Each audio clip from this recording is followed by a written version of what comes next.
నువ్వు ఏ ముఖం పెట్టుకొని ఊళ్ళకి పోతావు? రైతులకు రుణమాఫీ ఎగబెట్టినా అని పోతావా? రైతు బంధు ఇయ్యలేదని పోతావా? అన్ని పంటలకు బోనస్ అని మోసం చేసినా అని పోతావా? ఎవరನ್ನು ఉద్ధరించినవు? నీ 6 గ్యారంటీల్లో ఏ ఒక్కటన్నా అమలైందా అని నేను అడుగుతా ఉన్నా. ఒక్క బస్సు తప్ప అంత తుస్సే, అంత తుస్సే. ఆ బస్సులు కూడా సగం బంద్ పెట్టిండు, ఆ బస్సులు కూడా సగం బంద్ పెట్టిండు.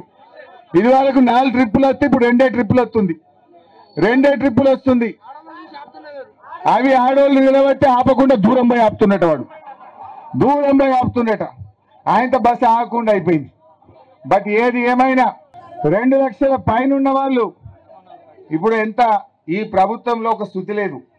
ఏమైందే? ముఖ్యమంత్రి ఏమన్నాడు? మీరు పైసలు కట్టుని తెల్లారే మాఫీ చేస్తా అన్నాడు. పాపం ఆయన మాట నమ్మి అగో మా రైతన్న చూపిస్తుండు. 3 రూపాయల మిత్తికి తెచ్చి 3 రూపాయల మిత్తికి తెచ్చి 2 లక్షల మీద ఉన్న అప్పు కట్టేసిండ్రు. మరి రుణమాఫీ అయితే కాలే అంటే దీంతో ఏమైంది? కొత్త అప్పు అయింది, రుణమాఫీ కాలే. ఇగో ఈ రైతు, ఓ రేవంత్ రెడ్డి నీ కళ్ళుంటే చూడు, ఇగో పాలకుర్తిలో మా రైతు 2 లక్షల మీద రుణమాఫీ చేసిండు.